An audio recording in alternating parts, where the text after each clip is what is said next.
Our turkey hunt for 1998 was the first week of the season, April 23rd and 24th, in Tuscola County. It was also the shakedown cruise for our new pickup camper, which will be our mobile headquarters for 1998. If you see a blue Chevy pickup with a Palomino camper, that's probably us. We might be parked in a cow pasture, along a stream, like we were for our early season turkey hunt. The part of Tuscola County we were hunting has lots of woods intermingled with pastures and livestock, as well as fields with cash crops, but it's far more wild than you generally think of when you're talking about Michigan's thumb country. As we showed you last week, we were greeted in the afternoon by a couple dozen squirrely deer. We saw them from afar, and we saw them up close. A flurry of bizarre deer activity that took place within a half-hour period. All this running around occurred between 2 o'clock and 2:30 in the afternoon. After this, we didn't see another deer for the rest of our trip. But for this half hour, deer seemed to be running everywhere, from the east, from the west, some heading north. Cattle were grazing on the new green grass in these fields, which may have also been an attraction to the deer early in the spring, next to the forested state land. Really interesting how the grazing of the cattle in here causes all of this in the woods to be green, because they're always nipping it down and it's growing back. Over here on the state land, look at this, it's all brown and all dead. There's not the grazing that goes on in there, so the little grass can't come up. Now, our problem is to get from the private land to the state land, and I want you to back up here, Maddie, and check this out. Whenever you see a post like this with a plastic connector, that normally means zzz, electric fence. Now, the best way to test it? Not like that. No, you don't want to do that. Actually, the best way is to find out from Brandt whether Farmer Jim has the electricity on. He told me that he had it shut off. So he had it shut off. So you can go, yes, it's off. At least that strand. But, you know, that's another thing. Each of these strands is oftentimes separate, I think. Mm-hmm. You want to slip through there? This is always tricky with barbed wire. You get caught.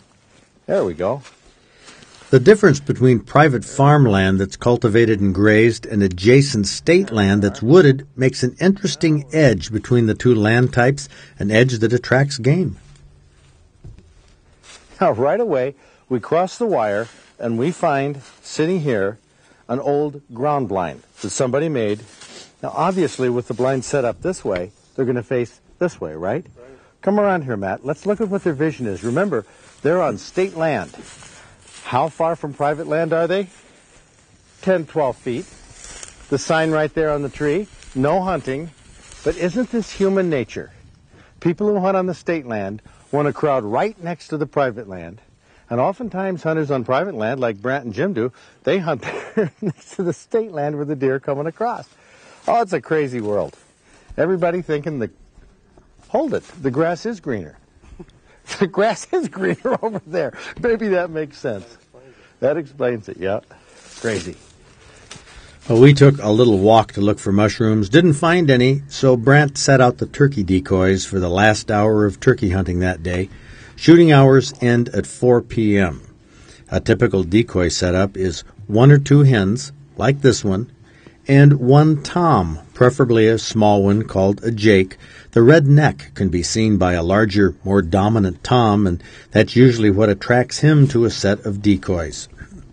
These foam decoys, blowing and rotating in the wind, look amazingly like real birds, even to a wild turkey. Brandt uses a box call to give some yelps of a hen turkey to try to entice a gobbler to answer.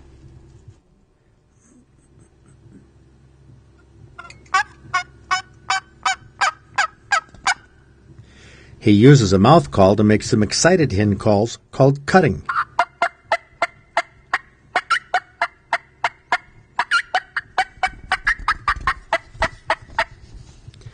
No response, so we sit and wait. The hot sun heats up the barrels of our shotguns just as it heats up the backs of our necks and our entire bodies on this very relaxing April afternoon.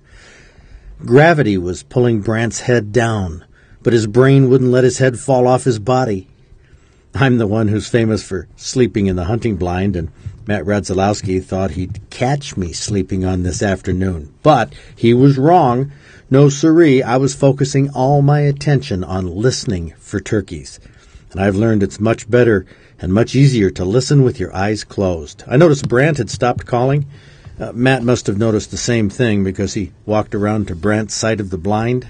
Now, I don't know if Brandt was using my method of focusing all of his body energy on his sense of hearing, but he may have been, because he certainly wasn't looking for birds. You know how it feels when you think somebody's watching you, or maybe hundreds of thousands of TV viewers are watching you? What do you mean? Hey, I'm awake. I wasn't asleep. I knew you were there. Really? It's the next morning. We got out to our blind before sunup. The woods were alive with the sounds of nature.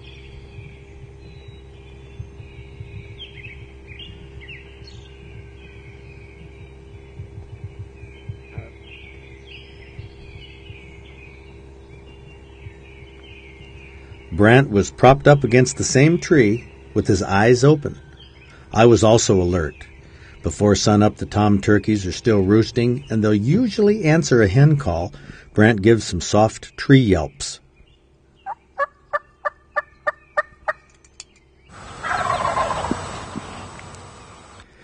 Gobblers were there, and they'd be down from the roost soon when the sun comes up and the woods changes color. The turkeys did fly down from their roosts from the big trees. They were now on the ground.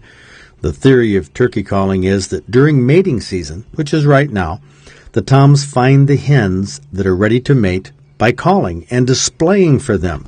The hens usually come to the toms when they're ready to mate. Brandt imitates the hen yelps to try to get a passing gobbler to come our way. Instead of a gobbler, our decoys seem to have attracted a gander.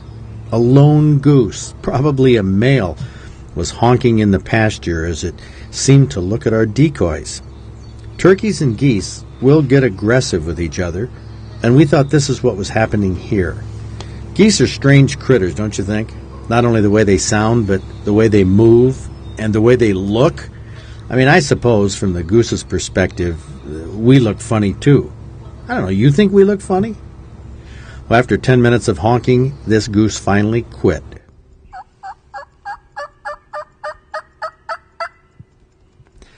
The sun was rising, and Brandt's hen yelps were getting louder and more aggressive, but he still got no response. We sat and watched until 9 o'clock, when we saw some suspicious movement along the fence by the state land. It was the top of the tail fan of a tom turkey. There were hens. They were all over. It looked like a swarm. The hens weren't all walking close to the tom either. They were spread out in small groups. This explains why Brandt's turkey calling wasn't working. The gobbler didn't need to answer a faraway hen when he had so many all around him. Why are turkeys so hard to see, even in fairly open woods? Well, check out the way this hen, the one above the arrow, stops behind the tree. Only half of her is masked by the tree trunk. The other half, well, in fact, most of her body, is visible to the naked eye, but it doesn't move. The hen holds totally still. Now, this is a lesson that hunters can learn. It's our movements, not how we look, that gives away our bodies to the game we hunt. Watch for the movement above this arrow. That's a hen turkey walking. Relatively easy to spot. The turkey behind the tree, though, has been motionless for 30 seconds. She's all but disappeared. The tom continues to strut, but he doesn't make any calls. You can see the wind blowing his big tail feather fan as he parades around. This is one hazard of early season turkey hunting. The hazard that so many hens will be available, not mating, not on their nests, that the gobblers will not be motivated to come to a hen call or to a hen decoy when they're surrounded by a half dozen or more live hens. These hens squabble amongst themselves as they wander through the woods. Now, the hens basically go where they want, and the tom follows. Now, I don't know which hen leads the rest or how they decide which direction they're going as a group, but it's not the gobbler that decides.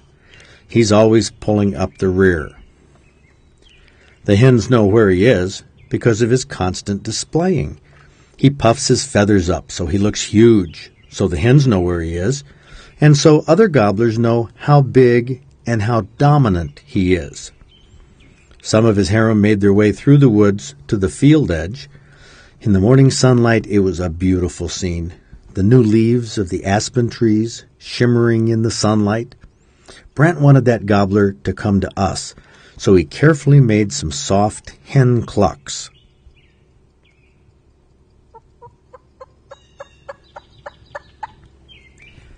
Now that big Tom heard the calls. He was about 65 yards away, too far for a shot, but well within earshot. If he wasn't with a lot of hens, or with any hens, as he's likely to be later in the season, he would have probably gobbled back after hearing the sounds of a hen clucking, but not today. He was curious, but not excited. He just stands, looking around, wondering where that hen is. Brandt didn't want to make one call too many. Sometimes calling close without a live bird spooks a gobbler. Check out the beard on this big boy. Man, he's a dominant Tom. And by now Brandt decides to make some more aggressive clucks. Maybe that will bring him over.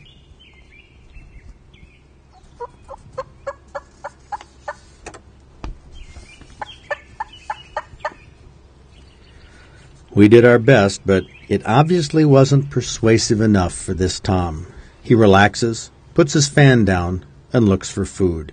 Meanwhile, 75 yards away in the field, a sentry hen with her neck outstretched is checking out our decoys. Maybe she's the dominant hen. She seems to be the enforcer of the group. When these hens walked back into the woods, they were gone for good from our sight.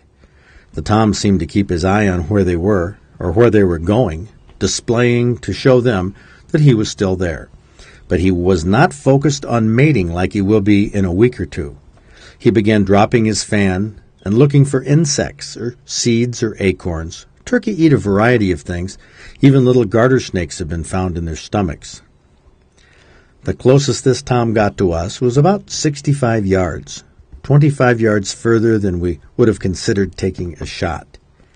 We watched him and the hens for 15 or 20 minutes. Then they disappeared, fading into the woods as silently as they had appeared at 9 a.m. You never know what they're going to do, if they're going to beeline for your decoys or come directly towards your calling. But on this day, they didn't do either. The wild turkeys faded like a morning mist.